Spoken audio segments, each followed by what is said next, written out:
नमस्कार दोस्तों, आज हम फिर से एक नए वीडियो में एक नए टॉपिक के ऊपर डिस्कस करने जा रहे हैं। आज का हमारा टॉपिक होगा कि बिटकॉइन क्या सच में इन्वेस्टमेंट करने के लिए सेफेस्ट वे है इन 2021 में। काफ़ी सारे लोगों के मन में काफ़ी सारे मिथक होते हैं, काफ़ी सारे डाउट्स भरे पड़े हैं। क्यों है मुझे समझ नहीं आ रहा है, क्योंकि आप जब इन्वेस्ट करने के लिए सोच रहे हो क्रिप्टो करेंसी में, आज के डेट में काफ़ी सारे क्रिप्टो करेंसीज आ चुकी है। आप अपने हिसाब से उसमें इन्वेस्ट कर सकते हैं। आपके पास पहले जब स्टार्टिंग में हुआ था, काफ़ी सारे लोगों के ऐसा कान में पड़ते थे, हाँ बिटकॉइन नाम का कोई चीज़ है, क्या है बिटकॉइन। मुझे भी कभी शुरू में ऐसा अचानक से कोई नाम पड़ता था कान में, तो मुझे अचानक से झंझनी से हो जाती थी, यार ये कौन सा नया इन्वेस्टमेंट टेक्निक आ गई है जो मार्केट में मैं नहीं जान पा रहा हूँ। क्योंकि इसको समझना मेरे लिए तो बहुत मेरे दिमाग से परे चीज़ थी।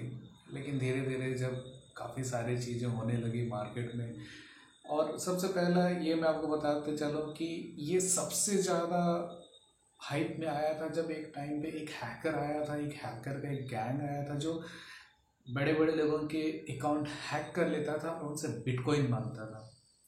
शुरुआत में काफ़ी सारी चीज़ हो सकते थे कि इलीगल तरीके से हर चीज़ होते चले गए, लेकिन जब ये न्यूज़ मार्केट में आने लगी, सोशल मीडिया पे, टीवी पर आने लगे, तब लोगों को ये रियलाइज़ होने लगे कि ये बिटकॉइन नाम का कोई तो चीज़ है जो कि हम लोग नहीं जान पा रहे। लेकिन धीरे धीरे इसके ऊपर काफ़ी ज़्यादा लोगों का नॉलेज बढ़ने लगा। काफ़ी सारे लोग इसके ऊपर काफ़ी ज़्यादा चीज़ सोशल मीडिया में स्प्रेड करने लगे। तब जाकर आज ज़्यादा टाइम नहीं हुआ है, शायद ये मुश्किल से मुझे ये जानते हुए कि हाँ बिटकॉइन एक नया चीज़ है, आज एक पुरानी चीज़ होने चली है। तो इसमें आपको मुश्किल से 4 या 5 साल का अंतर होगा, ज़्यादा अभी पुराना नहीं। आज 2021 है, ठीक है। तो आप पकड़ के चलिए कि 16 या 17 के आसपास ये चीज़ हमें सुनने को या जानने को मिले थे कि ये बिटकॉइन नाम का कोई चीज़ है जो कि एक डिजिटल करेंसी के तौर पर काम करता है। तो उस समय जब हैकर या फिर ऐसे ब्लैक हेड लोगों का जब इसमें बहुत ज़्यादा इंटरेस्ट होने लगा, तब जाकर लोगों ने इसे जानने की कोशिश की कि है क्या, कैसे काम करता है। तो शुरुआत में मैं भी एक समझता था कि एक नॉर्मल से इन्वेस्टमेंट कुछ प्रोडक्ट होगा जो शायद मैं अभी तक नहीं जान पा रहा था, लेकिन उसमें पता चलने लगा कि इसमें अलग अलग तरह की टेक्नोलॉजी यूज़ होने लगी है। तो आज हम बताने जा रहे हैं कि ये बिटकॉइन है क्या। बिटकॉइन एक डिजिटल करेंसी है। जैसे आप INR करेंसी को आप टच कर सकते हो, उसे अपने डे टू डे लाइफ में आप जैसा चाहें वैसा भी यूज़ कर सकते हैं। डिजिटली ये काफ़ी कम है हमारे इंडिया में, जो कि हमारे गवर्नमेंट की ओर से डिजिटली ज़्यादा फोर्स किया जा रहा था। जस्ट उसके कुछ साल के बाद ही, जैसे ये बड़े बड़े कांड एक्सपोज होने लगे, उसके बाद ही हमारे गवर्नमेंट ने काफ़ी सारे डीमोनेटाइजेशन की स्कीम लाए। उसके साथ में डिजिटल इंडिया का काफ़ी ज़्यादा ज़ोर शोर से प्रचार किया जा रहा था, ठीक है। उसके बाद से हमारे यहाँ इंटरनेट पेमेंट काफ़ी ज़्यादा फास्ट होने लगे। नहीं तो उस समय भी जब इंटरनेट पेमेंट वगैरह हम लोग शुरू जब मुझे पता था, उस समय NFT करके हम लोग करते थे, NFT या RTGS करते थे, और उसके लिए भी घंटों या फिर एक दिन का समय जाता था। लेकिन अभी आप जैसे आप गूगल पे, फ़ोन पे या फिर ऐसे कोई भी सारे आप प्लेटफॉर्म यूज़ करते हो पेमेंट करने के लिए, काफ़ी ज़्यादा फास्ट होने लगा है। इंस्टेंटली लोगों को मैसेज मिलता है, एक्नॉलेजमेंट मिलता है कि उनके अकाउंट में अमाउंट क्रेडिट हो चुकी है। पहले ऐसा नहीं था। तो ये बिटकॉइन ही उस टाइम पे कुछ नया टेक्नोलॉजी, या फिर आप कह सकते हैं कि कुछ ऐसा सेगमेंट मार्केट में आई जो लोगों के इन्वेस्टमेंट और मनी ट्रांजैक्शन को काफ़ी ज़्यादा आसान करने के लिए मार्केट में लाया गया था। लेकिन उस समय शुरुआत के दौर में इससे काफ़ी ज़्यादा लोग, ब्लैक हैट वाले लोग या फिर हैकर लोग ज़्यादा यूज़ करते थे। और आप मान के चले कि उस समय इलीगल ही था। इवन आज भी आप ऐसा नहीं कह सकते कि ये लीगल है, क्योंकि आज जब INR में आप ट्रांजेक्शन कर रहे हैं या फिर कोई भी चीज़ आप उसके बारे में बात कर रहे हैं, तो आप एक मान के चलिए कि आपको RBI की तरफ से रेगुलेशन किया जाता है आपके अमाउंट को, आपके करेंसी को। तो कोई भी ज़्यादा अमाउंट आपको बहुत स्पीड में नहीं भागती है। आप जानते होंगे कि आपकी डॉलर या INR में कभी भी आप डेली के यदि फॉरेक्स एक्सचेंज के जो रेट होते हैं उसमें आप मानोगे कि माइनस 0.10 0.5 ऐसे चेंजेस आते हैं। क्यों ऐसे आते हैं? यदि उसे कंट्रोल नहीं किया जाएगा और एक ही दिन में स्पाइक अप आ जाएगा, मतलब एक बहुत आंधी की तरह ऊपर की ओर जाएगा, आंधी की तरह नीचे की ओर जाएगा। यदि बहुत सारे लोग उसके ऊपर ट्रेडिंग कर रहे हैं तो एक ही झटके में पैसे आएंगे, एक ही झटके में पैसे ब्लोन अप हो जाएंगे। तो इतने सारे चीज़ें हो सकती थी, लेकिन RBI ने आपको हर एक तरह से सेफ रखने की कोशिश की है, जिसमें आपको कभी भी करेंसी अप या डाउन नहीं हो सकता है। मतलब सडन केसेस में ऐसा हो सकता है, लेकिन तुरंत अभी फ्लक्चुएट नहीं होता है। अभी वही है जो बिटकॉइन में बहुत सारे लोग आज के डेट में इतने ज़्यादा पागलों की तरह इन्वेस्ट कर रहे हैं। रीज़न यही है कि यदि आज आप इन्वेस्ट कर रहे हैं तो आप एक रात के लिए यदि आप सो रहे हैं, सुबह आप देखोगे आपके अकाउंट एकदम भरा हुआ है, आपको अकाउंट मिलेगा। आपके 10,000 रुपये 20,000 रुपये की इन्वेस्टमेंट आपको 1 करोड़ तक दिखने लगेगी, 10 लाख रुपये तक दिखने लगेगी। ये पहले ऐसा नहीं हो रहा था हमारे इंडियन करेंसीज में, लेकिन जैसे ही लोगों को पता चला अपने इन्वेस्टमेंट या ट्रेडिंग जो भी आप कहें, वे लोग बिटकॉइन या फिर अनदर क्रिप्टो करेंसी की ओर जाने लगे।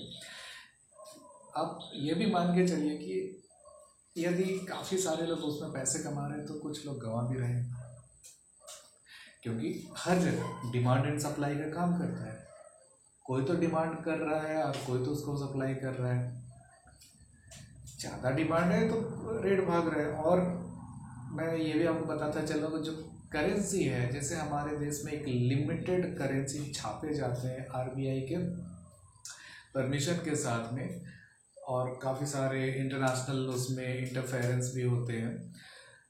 तो ऐसा ही कुछ बिटकॉइन के साथ भी है कि इसमें कुछ लिमिटेड बिटकॉइन है और कुछ हद तक इनकी माइनिंग की जा सकती है, लेकिन इसमें माइनिंग करने के बाद भी आपको ज़्यादा कुछ मिलता नहीं है, और इसके लिए भी काफ़ी ज़्यादा महंगे आपको सेटअप करने पड़ते हैं। तब जाकर कहीं से आपको बहुत बड़े बड़े सर्वर या फिर ऐसा नेटवर्किंग सेटअप करने के बाद आपको कुछ पैसे गेन होते हैं। तो ऐसा भी आप मान के मत चलिए कि आप बिटकॉइन माइनिंग करके आप अमीर बन जाएंगे। कुछ पैसे आपको मिल जाएंगे, पैसे मीन्स कि बिटकॉइन आपको मिल जाएंगे। अभी तक मैं बिटकॉइन इसके लिए लेके चल रहा हूँ क्योंकि बिटकॉइन सबसे ज़्यादा पुरानी डिजिटल करेंसी है, क्रिप्टो करेंसी है, जिसको जानकर थोड़ा हमें लगता है कि हाँ ये क्रिप्टो करेंसी, अभी मैं क्रिप्टो करेंसी करूँगा तो शायद मुझे भी थोड़ा बोलने में अजीब लगता है। एकदम ये वर्ड है मेरे लिए तो बहुत नया ही है, तो मुझे बिटकॉइन के साथ थोड़ा फेमिलियर हो चुके हैं। तो इसमें यदि आप इन्वेस्ट करते हैं तो इसमें रेगुलेशन नहीं होने की वजह से आपको काफ़ी लोगों को लॉस होता है, काफ़ी लोगों को प्रॉफिट होता है, और काफ़ी सारे ट्रांजैक्शन ब्लैक मनी के तौर पर इससे किए जाने की वजह से इससे गवर्नमेंट भी रेगुलाइज नहीं करना चाहती है। कुछ 1-2 कंपनीज हैं या फिर 1-2 कंट्रीज़ है जो इसे सपोर्ट करती हैं, जैसे हमारे टेस्ला भाई साहब, जो इलॉन मस्क साहब जो टेस्ला के कार लेके आए थे, उन्होंने भी बिटकॉइन से ट्रांजेक्शन को मान्यता दी थी। उसके बाद जब उन्होंने डोगे कॉइन जैसे एक बड़ी क्रिप्टो करेंसी में इन्वेस्टमेंट किया तो लोगों की एक अलग से ही मतलब दुनिया चल निकली कि नहीं, सब कोई उधर ही और भागे जा रहे हैं। लेकिन आप तब तक उसमें इन्वेस्ट मत कीजिए जब तक कि इसके रिस्क के बारे में आप ना जानते हो। यदि आपको रिस्क के बारे में पता नहीं है तो उधर कभी भी मत जाइए। यदि आपके पास इतने भरे हुए पैसे हैं जिसे आप संभाल नहीं पा रहे तो बेशक जाओ, उधर आप पैसे डबल करो, ट्रिपल करो, लॉस करो, क्या फ़र्क पड़ता है। लेकिन आज के डेट में जब 2021 चल रही है, मैं आपको बताता चलूँ कि क्रिप्टो करेंसी फ्यूचर में उसका बहुत ज़्यादा स्कोप है। काफ़ी सारे ट्रांजैक्शन डिजिटली होने के चांसेस है क्रिप्टो करेंसी के थ्रू।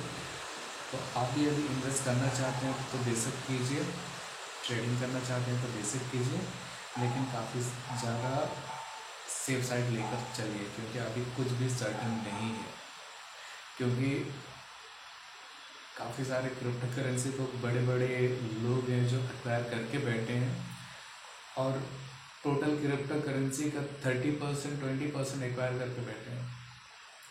यदि ये चाहे तो मार्केट को अपने हिसाब से मैनिपुलेट कर सकते हैं, तो इस बात का ध्यान ज़्यादा रखें, क्योंकि कहीं पे भी मैनिपुलेशन या फिर अपने हिसाब से मार्केट को बढ़ाना या गिराना कर सकते हैं। ऐसे लोग मार्केट में हैं, तो आपको सतर्क रहने की ज़रूरत है। मैं ये नहीं कह रहा हूँ कि आप क्रिप्टो करेंसी में इन्वेस्ट मत कीजिए, लेकिन आप इन्वेस्ट करने से पहले अपने आप ये मान के चलिए कि आपको सतर्क रहना है। बिना सतर्कता के ऐसे क्रिप्टो करेंसी में इन्वेस्ट मत कीजिए। जब भी कीजिए पूरे अच्छे से कैलकुलेशन करने के बाद ही कीजिए। बड़े बड़े फंड हाउस या फिर बड़े बड़े इन्वेस्टर, बड़े बड़े बिजनेसमैन इसमें इन्वेस्ट करने के लिए आगे आ रहे हैं। ऐसे लोग ट्रेडिंग करने के लिए जब आते हैं तो एक ही झटके में करेंसी की वैल्यू नीचे आती है, डिग्रो होती है या फिर फटाक से ग्रो होती है। तो इस झटके को संभालने के लिए भी आप तैयार रहिए।